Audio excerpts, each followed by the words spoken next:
رب بسم الله بسم الله أعوذ بالله من الشيطان الرجيم بسم الله الرحمن الرحيم الحمد لله رب العالمين والصلاة والسلام على سيدنا محمد أشرف الخلق وسيد المرسلين وعلى آله وصحبه أجمعين اللهم لا سهل إلا ما جعلته سهلا وأنت تجعل الحزن إذا شئت سهلا سهلا رب اشرح لي صدري ويسر لي أمري واحلل عقدة من لساني يفقهوا قولي اللهم أخرجنا من ظلمات الوهم إلى نور الفهم وأكرمنا بمعرفة العلم وزين أخلاقنا بالحلم يا أرحم الراحمين اللهم بارك لنا في أعمارنا وأعمالنا وأرزاقنا وأهلنا وذوينا وأحبابنا واجعل لنا من كل ضيق مخرجا ومن كل هم فرجا اللهم اجعل لنا من بعد العسر يسرا اللهم عافنا في أبداننا وفي أسماعنا وفي أبصارنا وفي قوتنا ما أحييتنا واجعله الوارث منا اللهم بلغنا رمضان اللهم بلغنا رمضان اللهم بلغنا رمضان اللهم أعنا على صيامه وعلى قيامه على الوجه الذي يرضيك عنا اللهم اكتبنا فيه من عتقائك من النار اللهم اعتق رقابنا من النار اللهم اعتق رقابنا ورقاب آبائنا وأمهاتنا وإخواننا وأخواتنا وأزواجنا وذرياتنا من النار وادخلنا الجنة مع الأبرار اللهم اجعله رمضان فتح ونصر وتمكين لأمة محمد صلى الله عليه وسلم في مشارق الأرض ومغاربها اللهم ربنا اجعلنا ممن يسعى لمرضاتك في شهر رمضان اجعلنا ممن ينال بركاته وخيراته يا رب العالمين واكتبنا فيه من عبادك المقبولين المرضيين المهديين Oh Allah, we call upon you, we pray to you, beseech you, we ask you to bless us to witness Ramadan and to observe its fast and pray its nights. Make us of those emancipated in hell in the blessed month, make us of those who are emancipated from hell in the blessed month of Ramadan. Oh Allah, we ask you to make us of those who strive for your pleasure with excellence and who are guided in the month of Ramadan and are forgiven. Bless us with forgiveness in Ramadan. Oh Allah, bless us with guidance in Ramadan. Oh Allah, bless our souls with healing in Ramadan. Oh Allah, fill our hearts with the nur of the Quran in the blessed month of Ramadan. Make us of those who take advantage of every moment and are given an answered prayer with every iftar. Make us of those who are given an answered prayer with every iftar. And to make us of those who take advantage of every moment with dua and Quran and siyam and qiyam, and make us of those who are blessed to witness many more Ramadans and give us well-being and health and goodness in our lives and our livelihoods. Ya Rabbil Alameen. Ameen, ameen, wa akhiru da'wana alhamdulillahi Rabbil Alameen. Amma ba'd, it's good to see you all for the last Friday forum before the blessed month of Ramadan. And this one is about the month, and inshallah we'll do our best to think what else can we possibly do to take advantage of the month, and how can we tap into our souls in this special blessed month. But before we get into that, I'm going to pass it over to Akhi Ibrahim to share a few announcements with you guys. Assalamu alaikum wa rahmatullahi wa barakatuh. Barakallahu feekum. All of you for joining. This is the last, as Shaykh mentioned, will be the last Friday forum before Ramadan. It doesn't mean we won't be meeting anymore. I'll get into that. But before that, as always, we have snacks and refreshments on the sides. As a reminder, please keep any side conversations on the side, outside of the main musalla. Any children, please keep them downstairs. Anyone that's running around or loud, please try to contain them downstairs, just so we can, maintain the harmony of this gathering, inshallah. The slider will be up shortly, but first we'll just set the stage, inshallah, and get into it. Now Ramadan, inshallah, the first night of Taraweeh is going to be Wednesday night, inshallah. So coming up very soon. So this is a very important conversation that we'll have. So 8:35 p.m. is the time for Taraweeh. Try to come early. Try to carpool. You can see the pamphlets that we'll have on the sides in the women's section and the men's section. We have the pamphlets that will discuss the entire program for Ramadan. We have the times for Taraweeh. We have the times for the i'tikafs and the last 10 nights and all those special programmings. Try to carpool. We have diagrams and very, very illustrative models on where you can park, where you can't park. So we always have these problems. So please try to park in a legal fashion, or the city will be towing you with no exceptions. Now Thursday will be the first day of fasting, inshallah. Friday nights and Saturday nights we will be having a Friday forum and Saturday night conversation or Saturday night talk. So every Friday night, every Saturday night we'll have a midnight conversation. Sometimes it'll be with Shaykh Osamah. Sometimes it'll be with Shaykh Osamah and Sidna Zaid. Other times Shaykh Yasir Fahmi will be coming. Other guests may also be joining. So it'll be a very, very good conversation, very, very good gatherings. Alhamdulillah, every year we get a huge turnout, and we do bring some very nice speakers. So do your best to attend and tell your friends and family to attend. The theme of this Ramadan is in the shade of the Quran. So we will be discussing different verses, different ayat, different surah, to really tap into the Quran, inshallah, and different ahadith. Throughout the month, we'll have different kinds of programs. We have the Taraweeh program. We also have a Tahajjud program, which happens after Taraweeh without suhoor. Every Friday night, every Sunday night, we will have suhoor, inshallah, a full i'tikaf program. And the last 10 nights, we will also have a full Taraweeh program with i'tikaf, with suhoor, inshallah. Again, all of this is on the brochure, it's on the pamphlet, it's on the website, it's also on the app. You can download it. If you want to be eco-friendly, you could also just take a paper copy. With that, Shaykhna, I don't think I missed anything, but if I did, you can fill in. Otherwise, let's get right into it. Ya Rab, Bismillah. So basically what we titled this Friday Forum was Tapping into the Soul in Ramadan. And you know, a lot of the talks so far have been about the month, how to take advantage of it, how to approach it with the right mindset. Spoke about the gift of patience, and we also spoke about the prophets in Ramadan.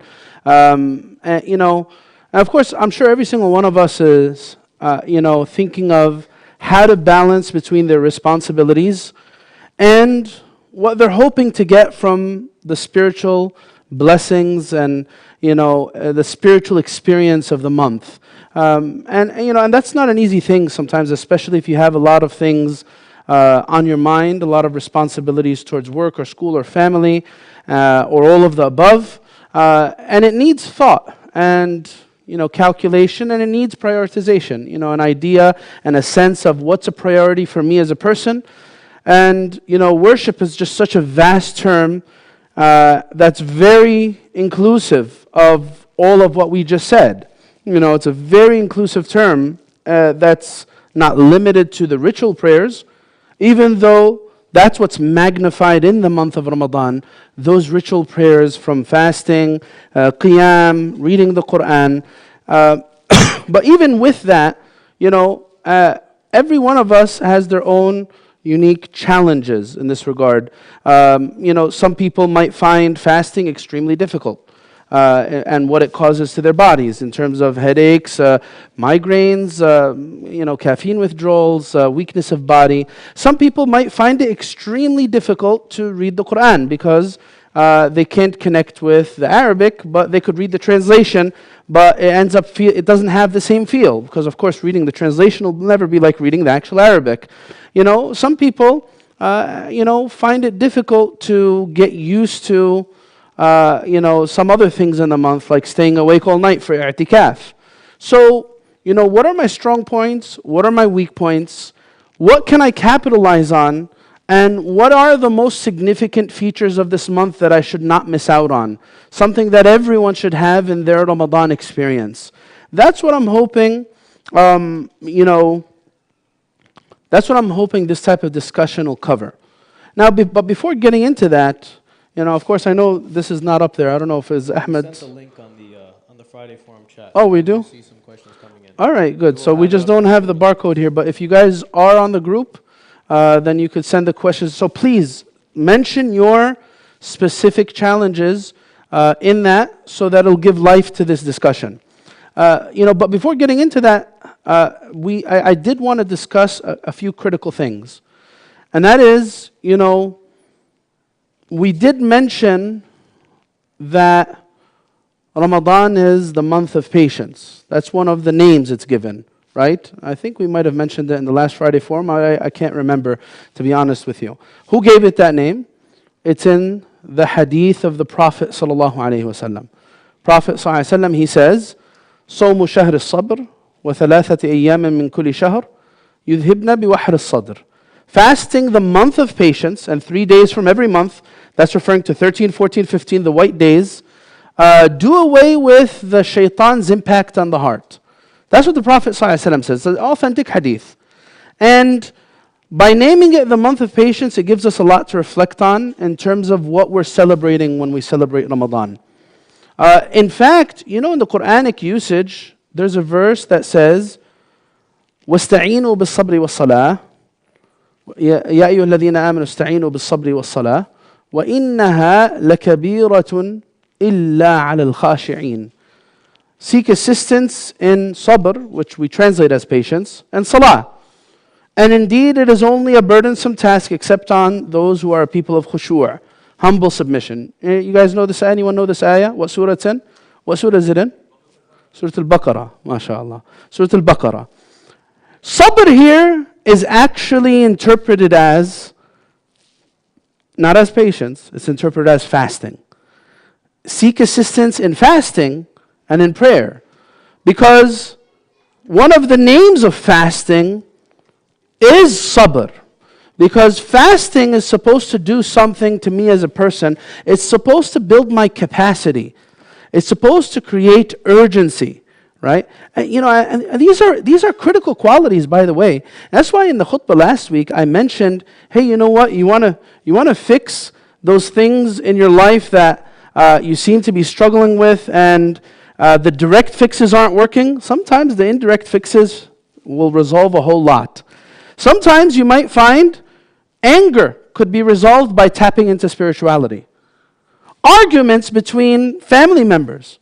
You might find, but just by the barakah of spirituality, those arguments will disappear. Why? Because sometimes the arguments are just like in the clouds. They have no meaning, no substance to them.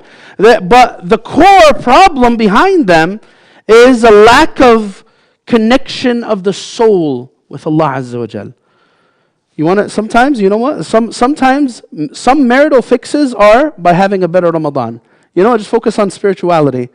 Just focus on remembrance of Allah Azza wa Jal. Yeah, I'm not saying don't get counseling. Yeah, I'm not saying don't get your issues resolved. But sometimes indirect fixes go a long way in helping you figure out a lot of problems in life. And this is absolutely true. To build on that, if Ramadan's supposed to build my capacity as a person, and it's supposed to create a sense of urgency. Urgency is one of those coveted characteristics, because sometimes you might know the solutions and know the problems, but you don't have the urgency to push yourself. I want to fix this. Ramadan gives urgency. How? Because it's like you're running a marathon, right? For some people, it's like a marathon. I'm just counting down. I fasted this whole day without getting a headache. Alhamdulillah. Yes, I fasted a third of Ramadan. It's like a marathon. Oh yes, the last 10 have come in. Now I'm going to start focusing. When is Laylatul Qadr? I want to be of those who are accepted in Laylatul Qadr. It builds urgency. And then besides that, there's just so much more to say about patience. But I want to reflect further. Ramadan's a celebration of patience. Eid al-Adha, which is surrounded by the legacy of Ibrahim alayhi salam, and everything that he was about is a celebration of shukr. And between the two, I'm celebrating Iman altogether on an annual basis between the two Eids. Between gratitude and patience, that's where faith lies. There's actually a book written by one of the scholars of the past. It's called Uddat al-Sabirin wa Dhakhirat al-Shakirin. It's based on the idea and the concept that Iman is essentially two components. Half of Iman is patience and half of it is gratitude. And he said that he meant this book to be the provisions for the patient ones, and he said the and the strength and support for those who are grateful to Allah Azza wa Jalla. So sabr and shukr is a meaning that I need to hone in on as I'm reflecting on what Ramadan symbolizes. Now, there's more to think about in terms of what I should take advantage of in this month of Ramadan. We know that Ramadan, besides being the month of patience, is the month of dua. Now, what's my relationship with dua like? When I ask people for things and I need things from people, sometimes people will come through and sometimes they'll fail you. And sometimes people have a stigma, or people have a fear of asking people because of how much those around them failed them. But in terms of my relationship with Allah Azza wa Jal, I should know for certain that in the ayat of Ramadan, there's only a set of ayat in Ramadan. The whole Quran altogether only has one page about Ramadan.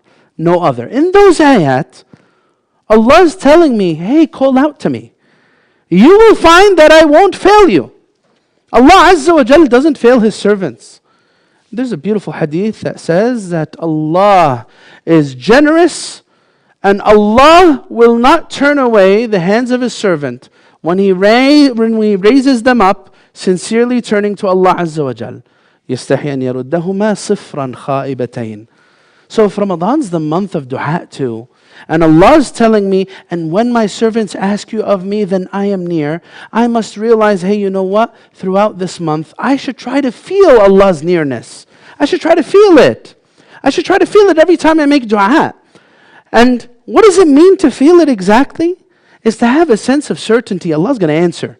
You know, I'm going to turn to Allah and I'm going to pour my heart out to Allah every single time. When? When should I do that? When should I do that? Hey, you want to know what to tap into in Ramadan? That time right before iftar. That time right before fajr. Don't allow this Ramadan to pass without you taking advantage of these two times. Right before fajr, right before iftar. Because as for right before iftar, the Prophet ﷺ tells us, hey, you know what? There is a prayer that's answered every time right before iftar. So don't be that person who wastes that opportunity. You don't have needs? Then by all means go on and live your life. But everyone has needs. Everyone has needs, without a doubt. Is this for me? Jazakallah khair.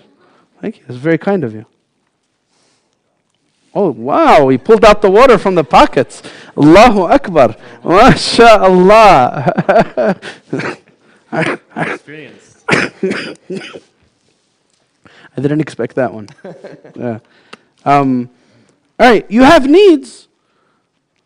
Instead of keeping those needs inside, how about I start testing myself this Ramadan? How long can I make dua? All right. Now, of course, not to compare, but maybe you might see in the witr, the imams throughout the month, the various imams will take a little longer in their witr dua. 10 minutes, 15 minutes, 20 minutes, 30 minutes, but maybe the people start making dua. I guess if he takes that long, I'm just joking.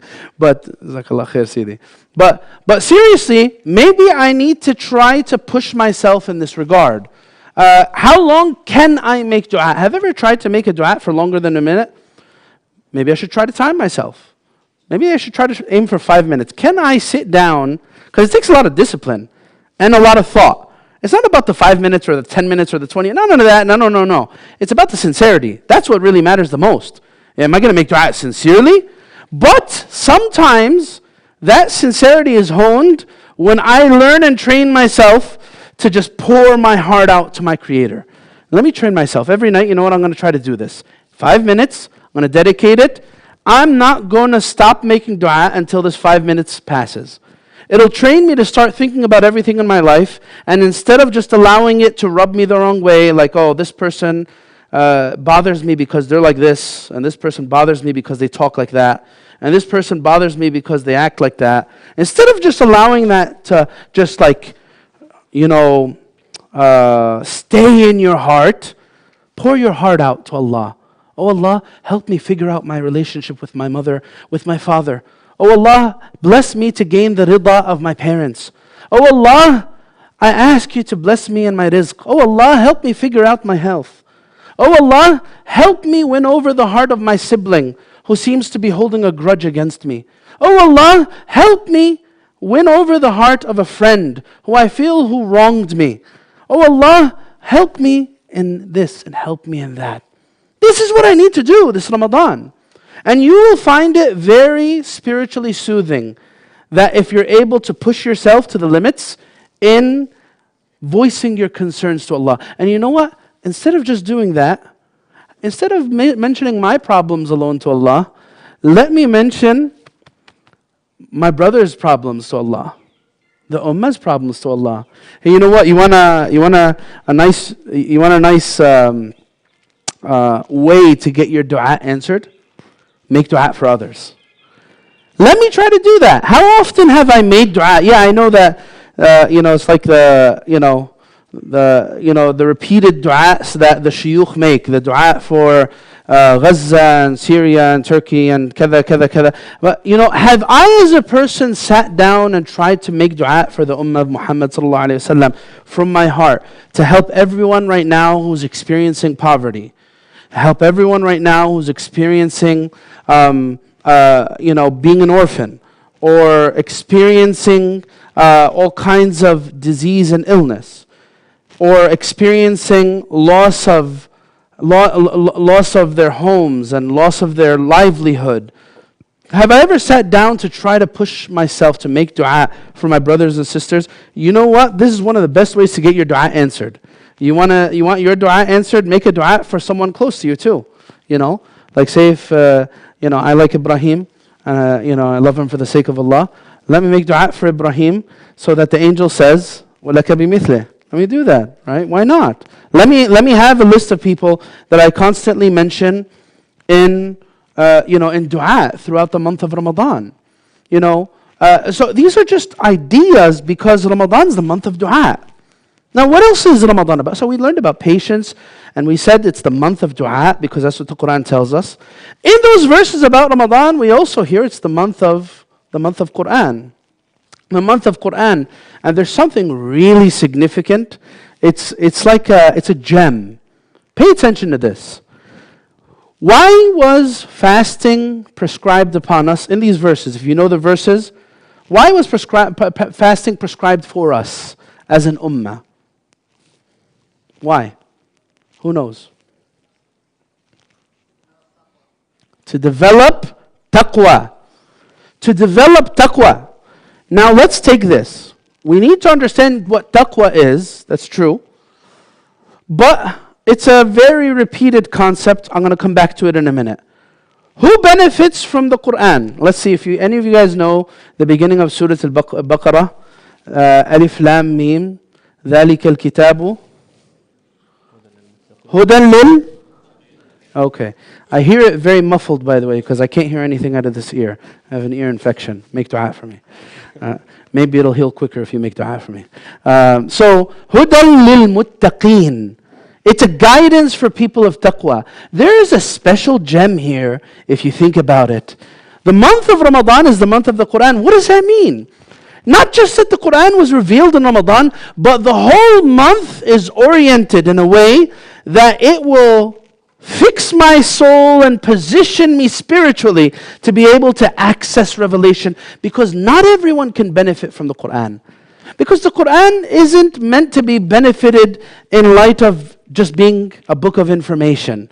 It's not like a textbook. Just read it. Oh yeah, I read this book. Now let me go move on to the next one. I'm done with it. Let me put this on the side. I'm done with it. No. The Quran is a guide for people of God consciousness. Taqwa. And Ramadan is meant to produce God consciousness. Taqwa. Meaning the whole idea behind fasting is to position me to benefit from wahi. Because maybe perhaps even if I'm born Muslim, if I don't have that sense of taqwa, then I won't be guided to the solutions in the Quran. Because there's one thing to have, guidance is layers, right? There's something called tawfiq. You know the term tawfiq, right? How would you guys define tawfiq? How would you define tawfiq? Someone said success. Success? Yep. Okay. Tawfiq is not just success, because everyone experiences success. Even like billionaires who've built empires, they have success. They have a sense of success. Tawfiq is a special type of success. Who else wanted to say something? Go ahead. What did he say? Constant success. Constant success. No, more than that. All right. Go ahead. Opportunities? Opportunities for success? I want you to link the success with something. There's something special here. Who wants to say so? Go ahead.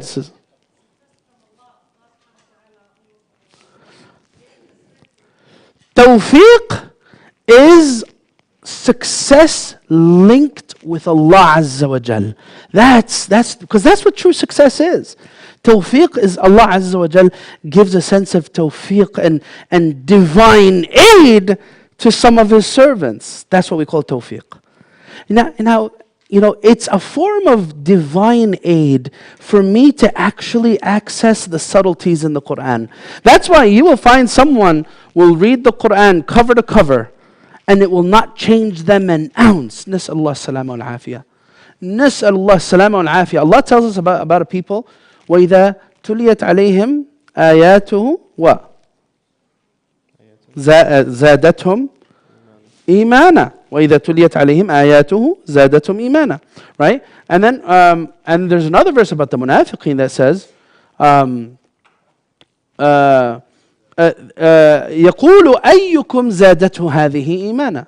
Right? Some of them will say, when they hear the Quran, they'll question, who's been guided in any sense by this verse? أَيُّكُمْ زَادَتْهُ هَذِهِ إِيمَانًا.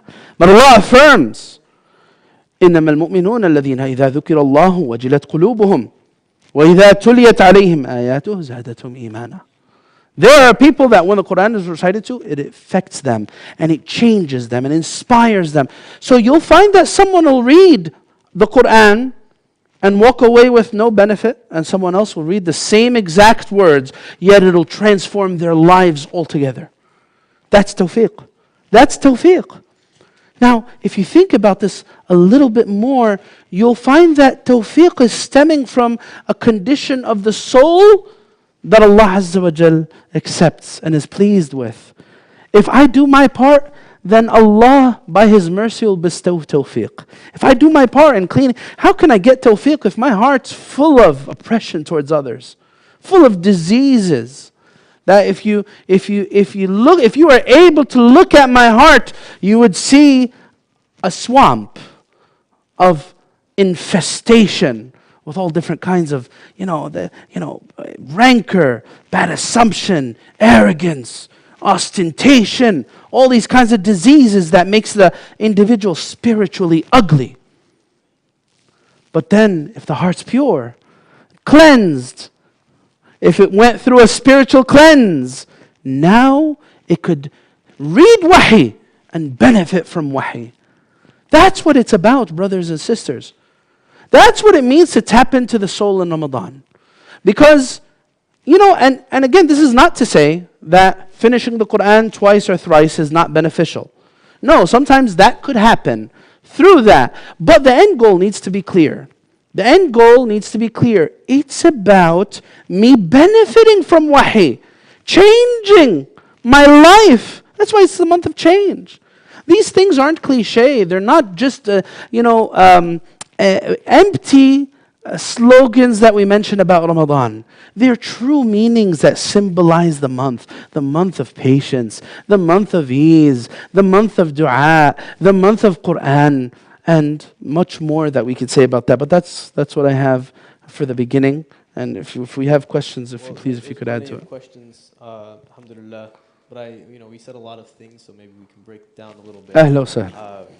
And maybe we'll start a little bit at a higher level. This is going to be more of a spiritual conversation. We'll try to end more with practicalities, but we'll start at the top and then start weaving our way down to the bottom and to the nitty gritty. Sure. So you mentioned sabr, which is another form of siyam or another word for siyam. And then we also talked about Ramadan and the definition of Ramadan being something that purifies you. Is there a link between patience and fasting and how that purifies you and how that works in the heart? Is there a link between fasting and patience and the way that purifies your heart? Yes. Yeah, of course. I definitely think there is. We mentioned some of what patience is supposed to build within you in terms of patience in Ramadan. Not giving up on yourself, not giving up on people, not giving up on situations, having the willingness and the grit, the spiritual grit to actually see things through, having commitment, devotion. It brings out sincerity. These things are all interlocked. They're interlocked. If I'm a real sincere person, and I'm devoted, and I'm sincere to what? Sincere to Allah, sincere to my deen, sincere to my cause, sincere to people around me, then you know what? I'm going to follow through with patience, and that's how the soul, that's how the soul is magnified. So I think patience fine tunes the soul, but it also reflects the soul. So there's this. What am I trying to say here? There's this two-way relationship between the inward and the outward. This two-way relationship. If I'm a good person, it's going to show in my behavior, right? If I'm a patient person or a sincere person, it's going to show in behavior. And at the same time, those situations in life that force me to my limits are also going to fine-tune my soul. Ramadan fine-tunes the soul. So when those hours you need to be patient in withholding your shahwa and your desire. You want to eat, you want to drink, you want to function normally like everyone else. You want to be able to have the energy that you had. You want forgiveness, you want acceptance, you want kada. All of this, you're being fine-tuned in Ramadan.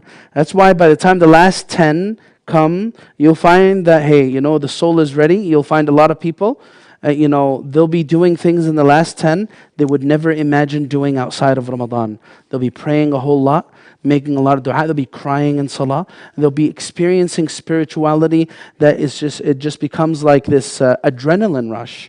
Really, for some people, you'll experience it at different moments. Everyone will experience it at a different moment. So that's what I would say to that. Those elements that push us and that manifest, that symbolize patience, fine-tune the soul. That's beautiful. I know some people like to think about spirituality almost like a old radio where you have to change all the dials and play with them and fine-tune your heart and really know yourself. So that's beautiful. I also really like that you mentioned how families come together and they may resolve their issues during Ramadan because of the spirituality. It's almost like during Ramadan, by patience and through sabr and ihsan and just abstaining from our normal desires, we're able to take a lot of that fog out, a lot of that darkness out, and just think about the things that really matter. Yeah. Like when we think about people who are much less fortunate than us, they have a much easier time believing and having faith in Allah subhanahu wa ta'ala because all they have to worry about is their survival. But us over here, we have it so easy, we have it so good that we find problems and things that wouldn't normally be problems. Yeah. Like I can't find my phone charger and suddenly my day is, terrible. Or my Starbucks drink wasn't done right. And suddenly my whole day is out of whack. And maybe Ramadan helps us really think about what's important. And can, we talk about self-awareness, we talk about introspection, we talk about thinking about where your heart is at. So all these things come together. Yeah, and look, I definitely know that sometimes people struggle to get there in Ramadan as well. Even in Ramadan, and that's why actually, since you mentioned the social component of it, it's really important to try to put myself in that space that's going to push me to have urgency. Because sometimes, the way that we build that momentum is by being around people who actually it becomes like this, this thing that everyone is eager to do. I want to do this. I want to go to the i'tikaf. Yeah, I want to go pray in the masjid. Yeah, let's do this. It becomes an exciting thing because a lot of people around me are excited about it. That's one of the things in Ramadan, by the way. One of the reasons why it's easier to do ibadah in Ramadan is because I'm around a community that's excited to do ibadah. Alone, I won't be. So it's also where I position myself. If I position myself in a reality that is caught up in the other type of Ramadan culture, the one that's about satellite TV shows about musalsalat or mash'arif and all these special TV programming that's coming from overseas, special to Ramadan to make sure to distract many people. If I'm caught up in things that are not as meaningful spiritually, then I might not have a special Ramadan experience. You know what I also liken it to? The experience from the Haram. When you go to the Haram. How many of you here have ever been to the Haram for Hajj or Umrah? Raise your hand. Raise your hand. A bunch of people. If you've been there, you know what I'm talking about. When you see people racing to catch a spot. Like if you know when they close certain areas, if you go to the Masjid Nabawi, and then they're about to open it, it's like, man, what is it, like Black Friday for us over here? Something like, they're about to open it, and like everyone's just like, they're about to ram these guys who are cleaning the masjid because they just want to jump over them and get right into the Rawdah, if we're talking about Masjid Nabawi. You've seen that before? You guys seen that before? Yes? You've seen like that stampede of people rushing into the masjid? It's, in a certain sense, yeah, it's really like a stampede, to be honest with you. But, in a sense, it's nice to see that urgency there, to rush to remember Allah. And of course, there's a lot of blessings to the space, and that's why that space is like a different world. It's a part of this world, but not in this world. It's a part of this world, but not in this world. But also, part of what creates that is the environment, that everyone, they sense the urgency. Some people, they wait their whole life to be able to get to go there. And they realize they're only here for like a week or a few days. I need to take advantage of this because I don't know if I'll ever get to come back again. And I have so many problems and I want Allah Azza wa Jal to answer my prayers. Imagine if we were able to have that urgency in Ramadan. Outside of Ramadan, I wish. Ya Rabb, inshallah, we see that one day when the masjid is always full every single day, like it is during Ramadan. But imagine if I'm able to build that sense of urgency. You know what would cause that sense of urgency for people real quick? Imagine if like a masjid came out and announced, I know it's fake. It says, no one assumed that this is ever going to happen. Imagine a masjid announced that, hey guys, for every person who comes to the masjid, just show up. All you have to stay inside for 1 hour. That's it. Every night throughout the whole month of Ramadan, and all you got to do is sign your name up on a paper, and we're going to give you $1,000 per night every time you show up. Every time you show up, you're going to get $1,000, right? If you come every night in Ramadan, you get $30,000. How full you think the masjid will be? How full you think? I think that people will bring their parents, their grandparents, their children, and their grandchildren, and they'll probably try to bring someone else along with them to just come like in droves, and they'll be here like a day before. I want that $1,000. Oh my God, $1,000, that could change my life. You know what else could change your life? Being emancipated from hell in Ramadan, that could change your life, right? Gaining acceptance from Allah. That's the thing about us as human beings, how to tap into your soul. The soul is something largely experiential. When we're talking about the soul, hey, can you see your soul? Can you see your soul? Can you see your soul? Can you see it? You can see it? In your mind, you can see. You know it's there. You can't see it, right? I can't see it. I experience it. I experience things with my soul. I know it's there. But those things, like imagine this. Imagine if you could actually experience tangibly the effects of sins. Like imagine if the reality was every time you made a sin, you're going to see a shaitan walk up to you and smack you aside the head. That's what happens when you could see that with your own eyes. Shaitan coming, smacking you upside the head. But you can't.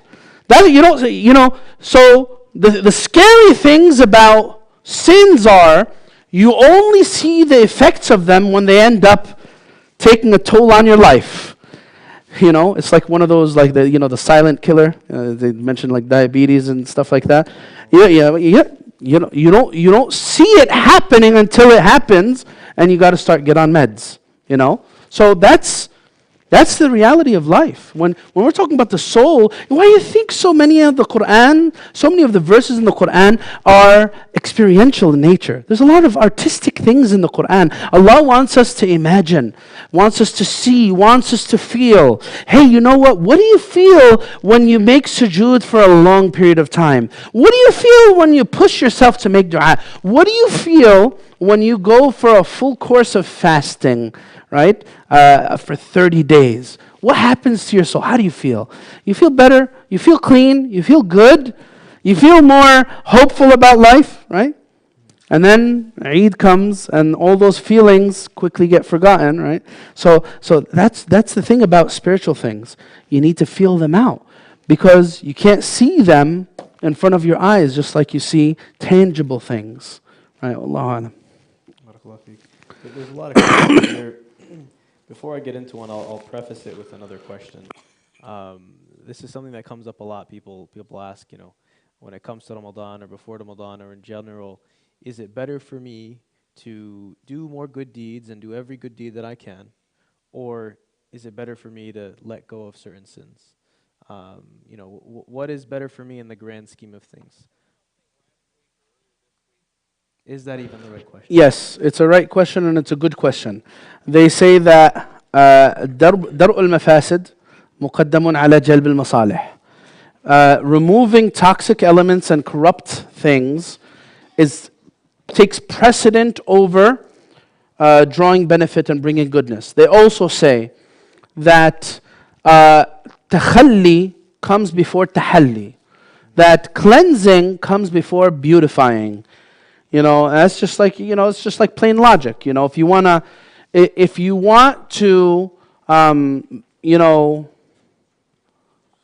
to beautify a surface, you finish cleaning it first. Because if you put the good stuff on the bad stuff, what's going to happen? It's going to ruin it. It's going to corrupt it, right? That goes with everything. You work in construction, so you could tell me about this. Imagine, there's some mold on the wall. Well, you know what? If I paint the mold good enough, it won't show anymore, right? We're all good. As long as the mold doesn't show, it's not going to hurt anyone, right?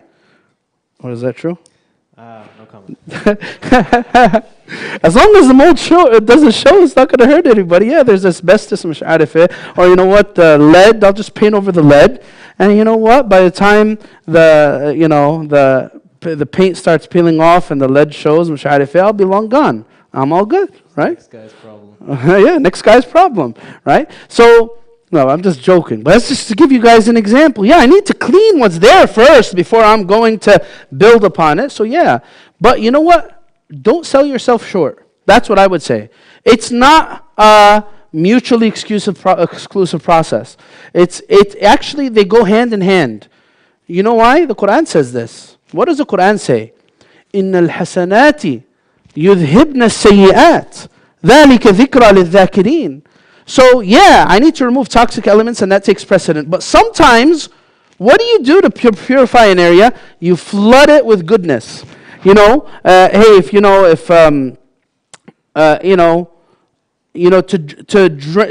drown out the sounds of negativity, what do?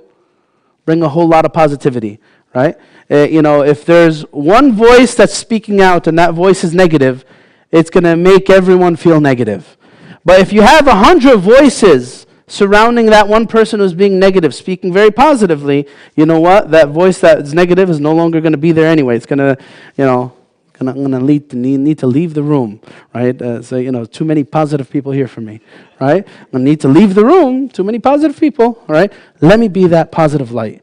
Let me try to link between both. Don't sell yourself short. You could do a whole lot more than you think, and that's what Ramadan teaches you. Ramadan teaches us, hey, you know what? I could do more than I imagine. I might think I'm very limited, but I'm actually not. You know what? I have a test tomorrow, an exam, and I'm really worried. I don't think I'm going to go anywhere near them. Or let me give a little bit more time to it. I have a big test coming up next week. I'm not going to go anywhere near the masjid for the next week because I want to make sure I pass this test, right? You could approach it with that attitude, and you know what? As long as you're doing your fara'id, you're not going to get any sin. Or you could approach it from a different lens, and you could say, you know what? I am going to find the energy to study through worship. Instead of taking those useless breaks that do little to give me more energy, my breaks are going to be I'm going to pray 2 rak'ahs in every break of my studies, Let me do that. Let me actually find the energy to study for my tests through salah. I'm going to make it. I want to do tarawih tonight. I'm going to do it around my study schedule. I'm going to study for a half an hour, take a break, pray 2 rak'ahs tarawih, continue, and do another half an hour. You might find it a very spiritually exhilarating practice, right? You do it like that. Hey, you know what? Instead of avoiding doing an i'tikaf, hey, you know what? Maybe I could possibly study and find the energy to pray throughout the night in i'tikaf as well, right? Let me let me not sell myself short. I could do so much more than I think. Ramadan always teaches us this. Wallahu a'lam. Yeah, barakallah feek. And Ramadan is the time of the entire year to push yourself more than ever. And that social aspect of it, being around so many people that are doing the same thing, really helps us there. Now, this question is something that, of course, has to come up every time on a Friday forum. But I'm going to try to make some comments after and expand it a little further than it. How can I help myself? I'm in a haram relationship and I stop talking before Ramadan, and after Ramadan I come back. Now, this is something that we can think of as, like, let's say retention, right? When I let go of a sin and I let go of an entire part of Ramadan, or I let go of a bad habit or whatever it is, or a ma'asiyah or a shubha, and then I come back to it immediately after Ramadan. What does that say about where I am at, where we're at? How can I prevent that? What advice overall do we have? You know, one thing very nice that someone said to me is, you know, on Eid, it was like, Ibrahim, like, know your enemy. Like on Eid, like you have Iblis right there, ready, waiting. So know your enemy, study your enemy, and prepare for him. Yeah, my question to this person would be, why are you thinking like this? Is it a conscious decision that you're going to go back to this illicit relationship right after Eid? If it's a conscious decision, like, you know, one of the most bizarre things I've ever heard in my life was, you know, may Allah subhanahu wa ta'ala help us all, but I remember, you know, a brother, you know, this was a long time ago, willfully and confidently was explaining to me how he only prays during Ramadan. And it's not like he was regretful about it. No, this is what we do. I do this. I pray during Ramadan, and afterwards I stop. And this is what I've been doing for years. You know, it's just, you know, Ramadan's just that thing I do, and, you know, when it comes around, I pray. But outside of it, and I know this Ramadan, once it finishes, I'm going to stop praying again. It's not like, oh, I'm worried about that. That's like, for me, that's a scary state of mind. Because it is based in a massive misconception. You know, it's one thing to do something wrong and regret it. It's another thing to convince yourself that what you're doing wrong is absolutely okay. And that there's actually what's normal. There's nothing wrong with it at all. That's a scary state of mind to be in. This is what we call jahl murakkab. Jahl murakkab. There's jahl basit and jahl murakkab. Jahl basit, this is someone who doesn't know, and he knows that he doesn't know. But if someone doesn't know, or they're doing something out of ignorance, you know, and they think they know, this is one of the most catastrophic things in existence. Someone who has that state of mind, you won't be able to help that type of person. So if it's a conscious decision to go back to the illicit relationship, I would say, hey, you know what? Why don't you at least approach Ramadan with a different mindset? Say, oh Allah, you know what's going on in my life, and I'm in this haram relationship, and I know it's the wrong thing to do, and that's why I'm deciding to stop it. So please, oh Allah, help me continue stopping it after Ramadan. And guide me to figure out how to never go back to the sin ever again. And let me think about this the whole 30 days. Let me process it and think about it. You know what? There must be a reason why I think that Ramadan warrants me stopping this. You know what? Maybe I'll find some meaning in Ramadan if I'm sincere enough that'll show me there's something greater in life than this illicit relationship that's pulling me down. You know, if it's the other one, the other attitude, and that is, I'm afraid I'm going to go back to it after Ramadan, then I'd say to that person, hey, you know what? Don't think that all your problems are going to be figured out because of Ramadan. No, we're all going to have struggles even after this Ramadan. But the journey continues. إِنَّ اللَّهَ لَا يَمَلْ حَتَّى تَمَلُّ. When you stop seeking forgiveness, that's when Allah stops forgiving.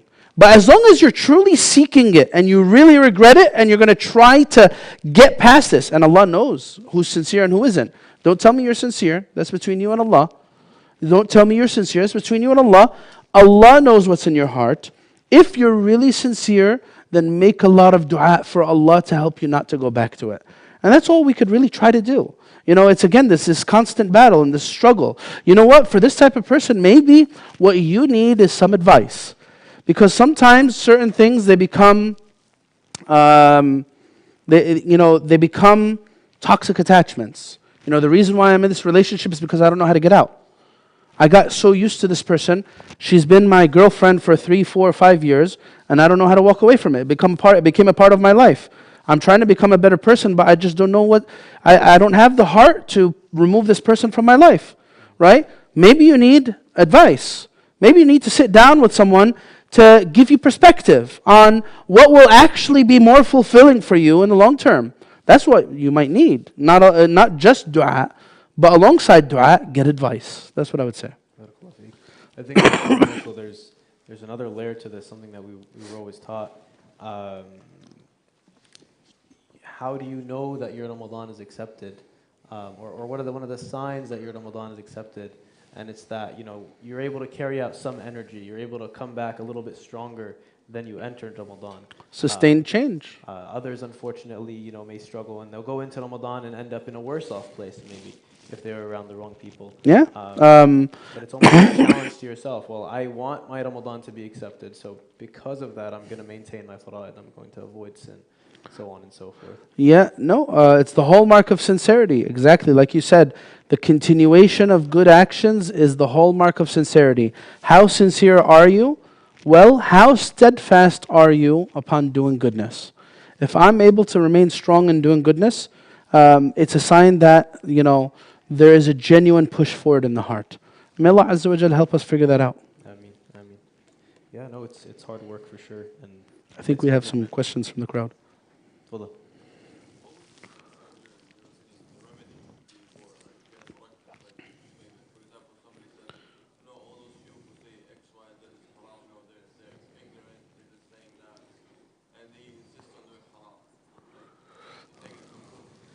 Yeah.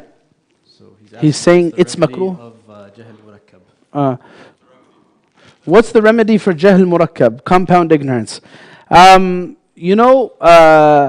Some things, the only remedy for them, if Allah wills, is experience in life and this individual falling on their face many times over. Sometimes that's the only remedy for it. You really can't give good advice to someone who's unwilling to listen. Sometimes, and of course, this is really difficult to, process. Especially if you're a parent. Sometimes you might advise your son or daughter, so many times, over and over again, and you try to save them from something that is going to ruin their life, but they don't want to listen. And at that point, the only solution really is, hey, go through it and see what becomes of your situation. Deal with the consequences. Sometimes that's what some people need, So, may Allah guide and protect us from ever being in that mindset, but it's a very hard mindset to break, Do we have any questions? Any questions directly? I have some rapid fire questions here. Okay.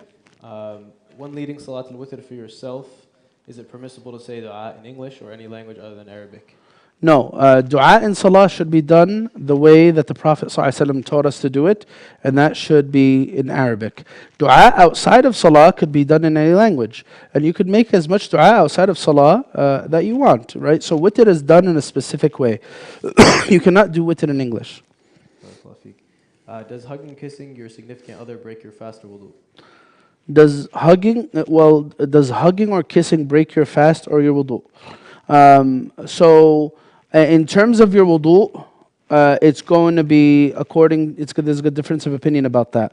Because there's the verse, if you come into skin contact with the opposite gender, what does that mean? Is that literal or is it metaphorical, referring to intimacy? So some scholars, they say what's meant by that is intimacy. Hence they would say that just coming into contact is not going to break the wudu. But others, they say no, just the mere contact would break the wudu. Now, can you kiss your spouse while fasting? It is between haram and makruh. It's haram for someone to do that if it will lead to them breaking their fast, meaning some type of reaction in their body that would cause certain fluids to leave their body. If it would, lead to some type of sexual arousal. It would be makruh to do that in any other situation. Because fasting is a state of worship. And in this state of worship, Allah Azza wa Jalla has given us certain parameters to follow. Among that is to avoid intimacy. So, and the matters leading up to intimacy, among them kissing. So it would be makruh to kiss if it doesn't lead to those things. It would be haram if it does. The next question is, during Taraweeh, how do I know what page of Quran we're starting on? The Imam usually begins before he starts his Taraweeh Salah, and he says what page we're going to be reciting from. Is that correct? I guess the challenge is we also usually lead from the khatma in Isha. So, and you can't hold the mushaf in Isha. You can't hold the mushaf in a fard salah. In a nafil salah, there's a difference of opinion about that even, to be honest. But you can in nafil prayers. So that's where the confusion happens. Where you'll find that the imam would have started the juzu in Isha. And sometimes we announce, sometimes we forget. So we'll try to remember announcing. This is a question for converts. For new converts, what tips do you recommend to get most of Taraweeh? To get the most out of Taraweeh, because it's all in Arabic. Yeah, my recommendation is, look, we're going to be reading, the Quran is 30 parts, 30 juz'as, what we call. And in each day, we're going to read one of those parts in total. So, until we finish the Quran in the end of the month. So the best thing for you to possibly do if you don't understand Arabic is to try to read the English translation throughout the day before Taraweeh comes. That way you have at least an idea of what's going to be recited. Can you read translation during Taraweeh? Again, some people ask me this question. I told them, look, the whole purpose of praying in jama'ah is for there to be a sense of jama'ah. And if the imam is in one world and I'm in another, I don't understand what the imam's saying at all. I'm just standing and I'm holding this translation. It's like I'm standing and reading a book. It's basically, I could possibly be like, pages on end behind where the imam is, and I'm just reading on my own different verses in their translations. I might as well not be praying. I might as well be sitting in the corner and just reading a book, right? So no, prayer has a specific ritual element to it. I would not read translation during prayer. If you're going to hold your mushaf during prayer, then only use it to follow what the imam's actually reciting. If you can't do that, then listen, because the Quran, in its impact, it has a benefit to the listener, even if you don't understand fully what's being recited. But if you're able to read beforehand, then you're going to find that that'll help you at least have an idea and a conceptualization of what's being recited. We had a follow-up question about dua in English. So what if I don't speak any Arabic? What do I do? How do I make dua? For witr specifically? For nafil, let's just say. The only time you're going to need to make dua in witr is in the qunut, right? And in fact, would your witr prayers be valid if you don't do that specific ritual dua? The answer is yes, your witr is going to be valid. Now, how else should you make dua? Make dua in English. You could spend 10 hours making dua. Go ahead, spend 10 hours making dua in English. Sit down and make dua in English all you want. And, even some people, they say in sujood, if you're praying with the imam, some of them say, there's a difference of opinion about this, but some of them say you could make dua in English as well in your sujood. But in qunut of witr, you cannot.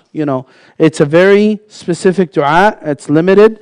Most of dua is outside of qunut. Right? So making dua in sujood, I think maybe that's where most of the questions are. And if you're doing your witr on your own, and you don't know what to say, and you can't say anything in Arabic, then that's it. Just forego that dua part and pray your witr 1 rak'ah or 3 rak'ahs, fine, no problem.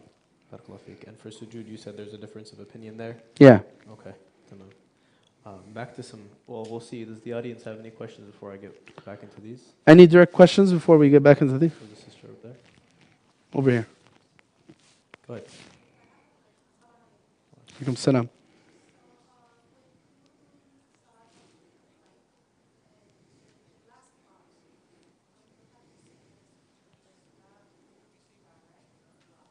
Dua al-Qunut, yeah.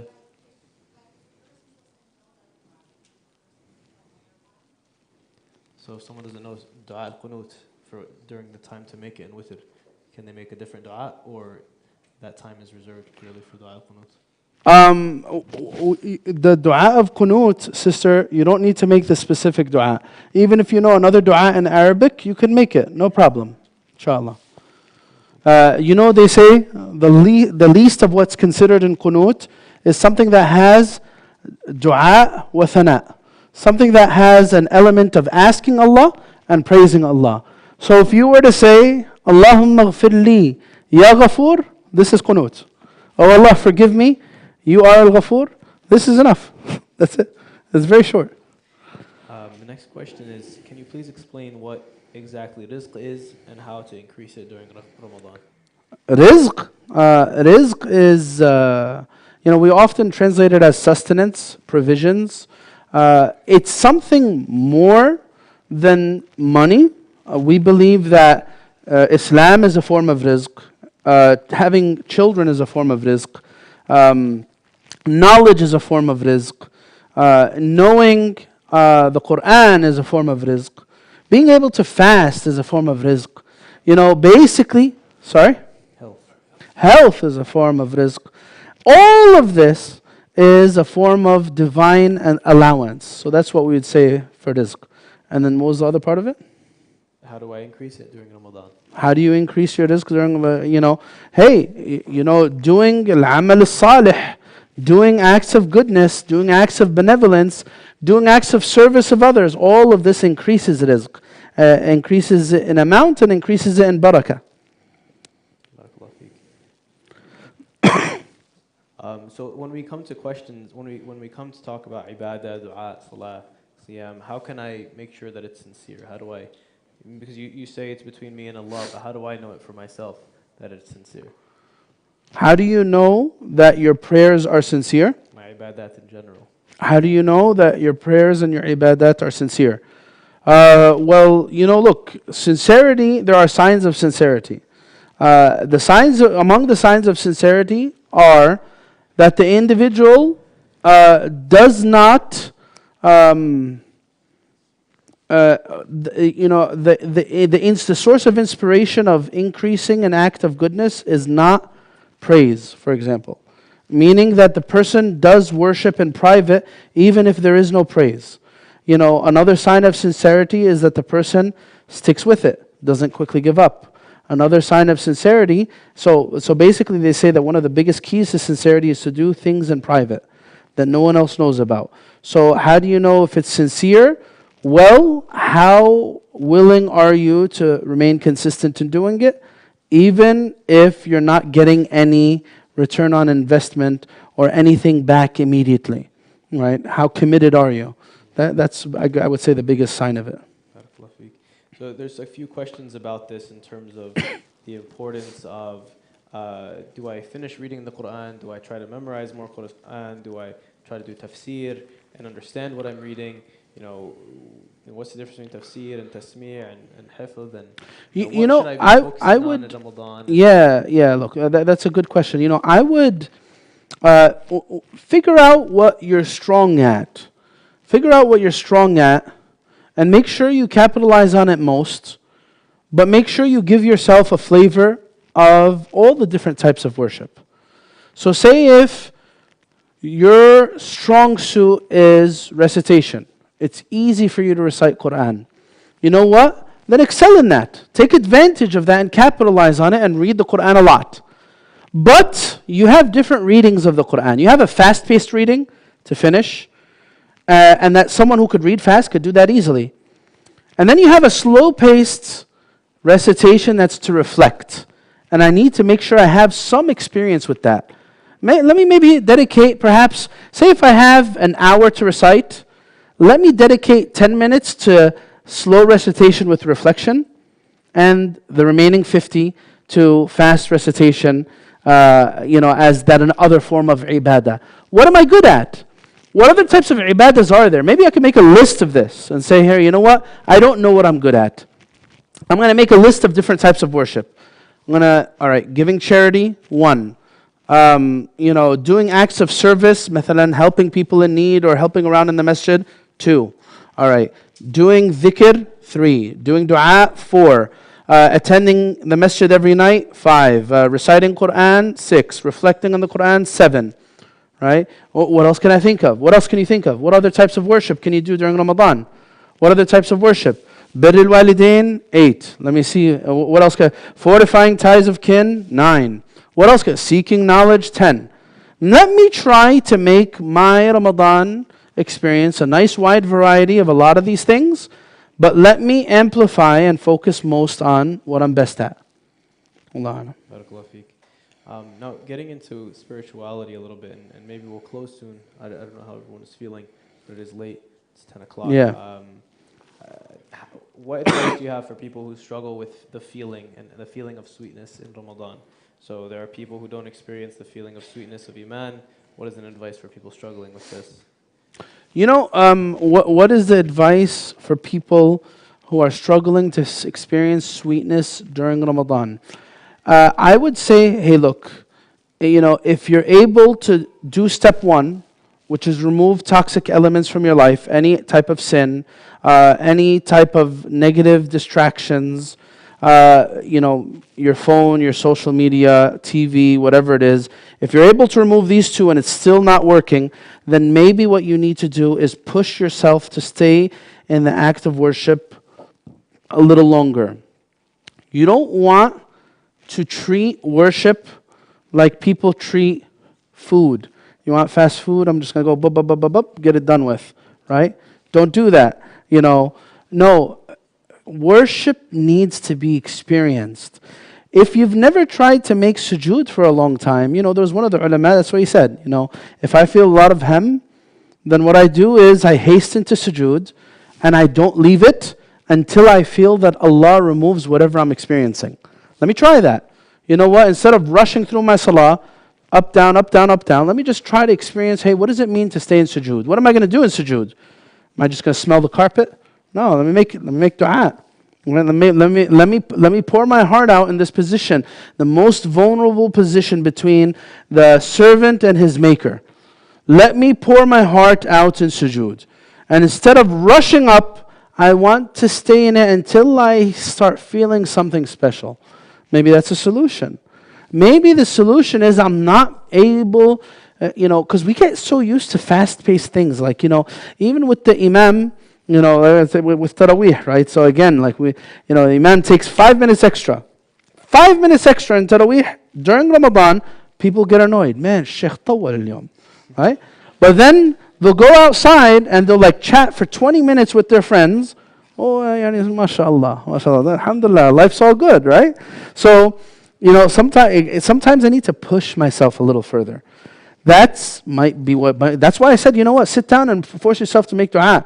Not just for, I'm going to make it something that disciplines me. I'm going to make dua for 5 minutes. I'm going to try to do that every night in Ramadan.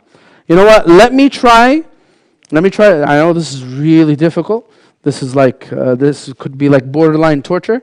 Let me try to turn off my phone for a full day during Ramadan. Let me see what I experience. Or you know what?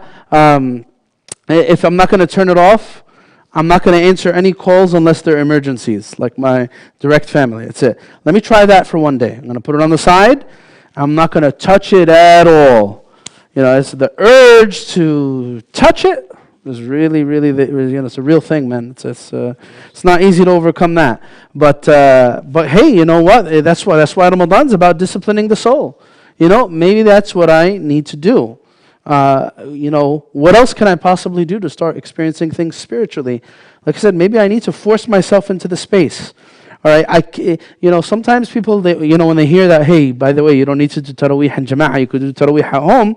Sometimes it's a big fitna for people because that's how it starts out. All right, khalas, I'll pray by myself or I'll pray with my friends. And then, you know, what happens? Instead of praying with the friends, they pray 2 quick rak'ahs and then they'll talk for like 2 hours. Oh man, what happened with the time? I guess, khair, inshallah, it's okay. It's not like it's a fard prayer, so, you know, that's it. We won't pray for tonight, right? So no, let me force myself into the space. It'll help me because it'll make sure that I at least do what I need to do. I'll be in a more focused area, all right? So that really helps. It really, really helps. If the masjid's open throughout the night in Ramadan, maybe I need to take myself away from my comfort zone, right? Because maybe at home, you got the couch, you got the fridge, you got the TV. It's not like TV is haram during Ramadan, right? So let me just relax a little bit, and you know what? I end up wasting a lot of time. So that's what it needs to, if I want to take advantage of the month, I need to push myself actively. Wallahu alam. And to wrap up now, if we've gone all the way down tactically, when we talk about having a Ramadan plan, what does it mean to have a Ramadan plan? I have a couple more days left. What do I need to do? How do I create a plan? What is a plan? What could it look like? Do you have any final words, any advice as we enter Ramadan? Yeah, my advice would be, you need to perhaps, put, in your notes or on a piece of paper or something, put what it is you exactly want to, what do you want from Allah in Ramadan? Put that, list it out. What do you want from Allah? What's going on in your life? What needs solutions? That's one list. Another list, what is it practical for me to try to achieve in Ramadan and continue afterwards? Even if it's just one thing. One thing I'm going to commit to continuing after Ramadan.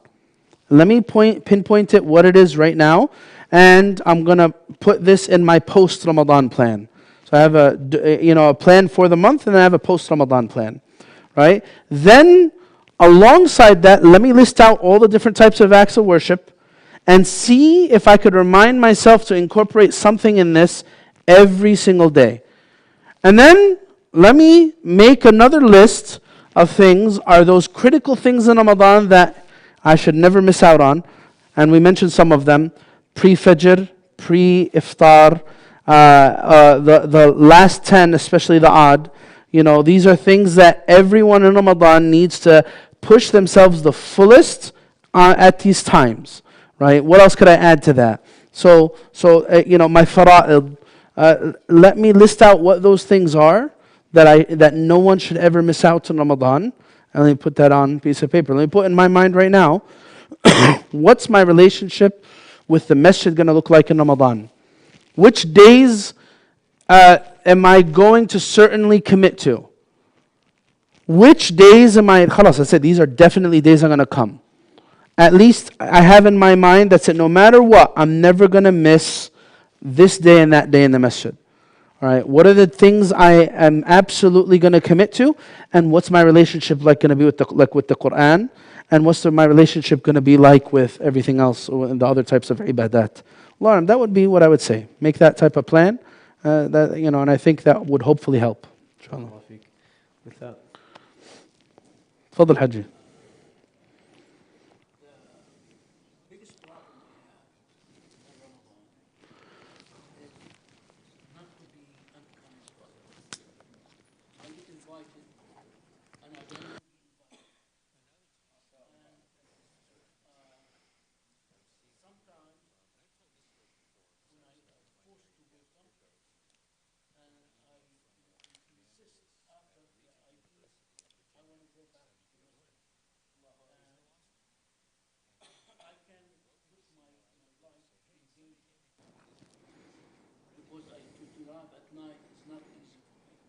Yeah. Now, how could I avoid this kind of things? How could I make sure that, please, during Ramadan, I just want to eat and leave. I don't want to be, I'm not willing to come to chat. I have no time for this nonsense. I love you, Hajj Anis. I want you to hold the microphone and say that for the live stream. But no, you got it spot on.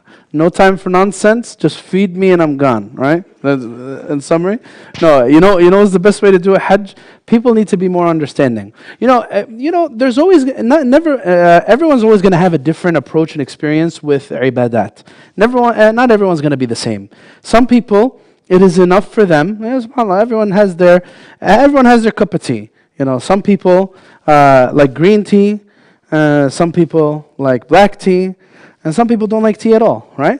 So people are different. Everyone has their cup of tea. Some people, it's enough for them to come to the masjid on weekends and to have 15 azumas during Ramadan and then go to Eid Salah and they're happy and life's all good, alhamdulillah. That's good, alhamdulillah. ربنا يكرمهم إن شاء الله ويتقبل منهم, and you never know. Because of a person's sincerity, maybe Allah Azza wa Jalla will accept from him more than another person. You never know. القبول كله عند الله لا ندري. And then someone else, their cup of tea would be like, no, I want to be in the masjid, and that's my Ramadan. Someone very dear to me, it's the only person I know, maybe there's more, but the only person I personally have experienced who throughout their working career, they would save up all their vacation days, and they would not take any vacations throughout the year because they want to use all their vacation days in Ramadan. And he was like, Ramadan's my vacation. This is my vacation. I love to take advantage of Ramadan. That is a beautiful thing. Not everyone could do that, and not everyone wants to do that, and not everyone has to do that. الناس فيما يعشقون مذاهب. And alhamdulillah ولا يزالون مختلفين. People are all different focuses in their life. So people need to be more understanding. If maybe you could set a precedent from the beginning of the month. I know you guys love me and I love you. But please, I'm not going to be able to attend any azaim during the month. They know this. They know, but still, mashallah. True Arab. True Arab. Alhamdulillah. Allah yaftah alayk ya Hajj Anis. La haraj alayk. There's no haraj at all in not going to a azuma or in excusing yourself sooner from it. Wallahu alam. Yeah.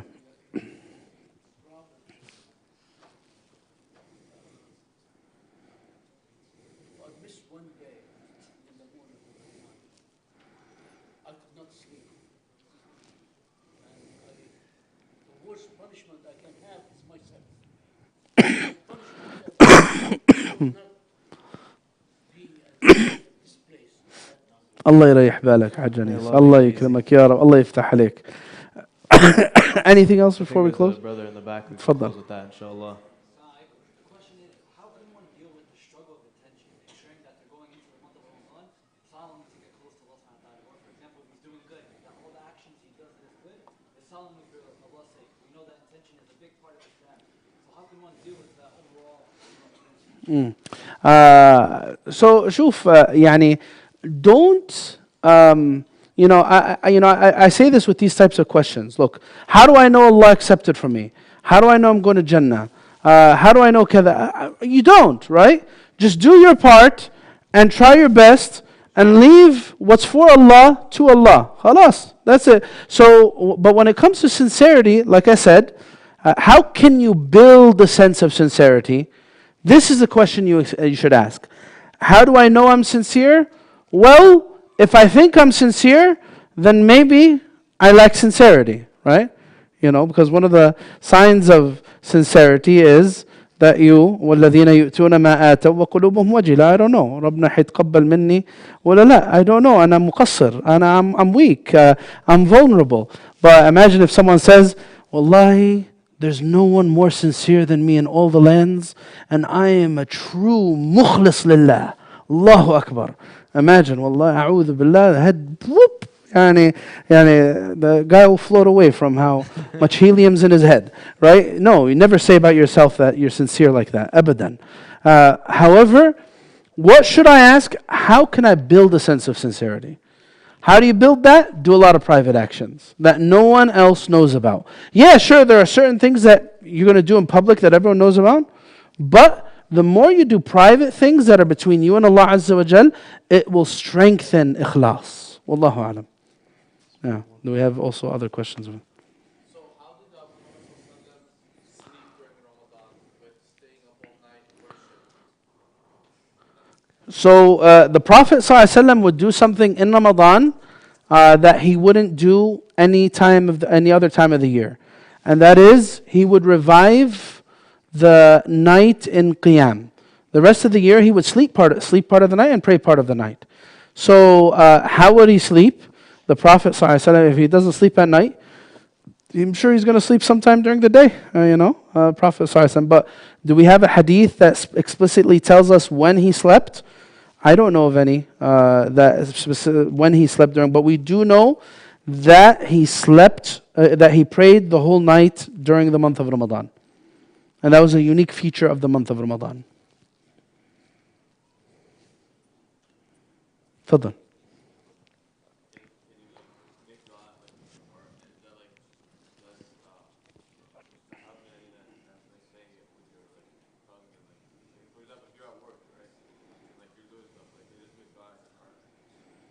Can you make dua in your heart? Hmm? Is it better to say the dua out loud, or is it okay to say it inside your heart? You should try to utter it in any way you can. You don't need to raise your hands high and say it out loud so that people far away could hear. But even if you could just hear it, you yourself, that's it. You're just uttering it. Allahumma ghfirli, Allahumma hadini, Allahumma aslihni, Allahumma kada. Whatever dua you could say. Anything, inshallah, would be good. Whether you're sweeping, you're mopping, you're driving, anything you're doing, inshallah. Just not when you're using the bathroom. Any other thing? I just have an announcement, if that's okay. تفضل. So two things. First of all, inshallah, this Sunday we'll be having the masjid community Ramadan cleanup. We'll also be putting up the Ramadan decorations. If anyone is interested, you can just show up here Sunday, 3 p.m. It'll be 3 to 4:30 or so. The more people, the faster we'll get through it. It's two purposes. One, to clean the masjid, to get things organized, to put the Qur'ans and in the right shelves, in the right locations, to clean things up, but also to establish more of a sense of community here. It'll be very nice for us to get together and put the decorations up. Second thing is, if you're interested in volunteering in Ramadan, you can find one of the volunteers and you can let us know, and we'll put you on the chats and get your information as well, because we never have too many volunteers. So all of your help is welcome. You guys are the masjid, and you guys are the ones who come most frequently.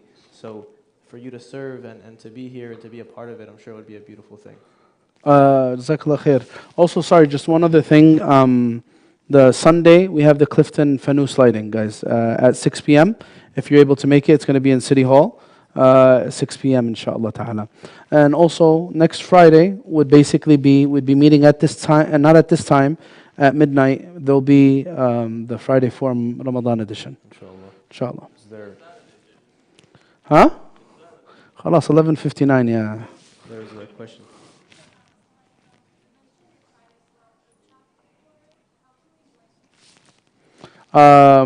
Maybe one of the volunteers can give you the QR code. Me, or if I don't know if any of the sister volunteers. Okay. Cool. Someone has a link. There's a link that you can just send amongst yourselves, and you can just add yourself. Jazakumullah khair.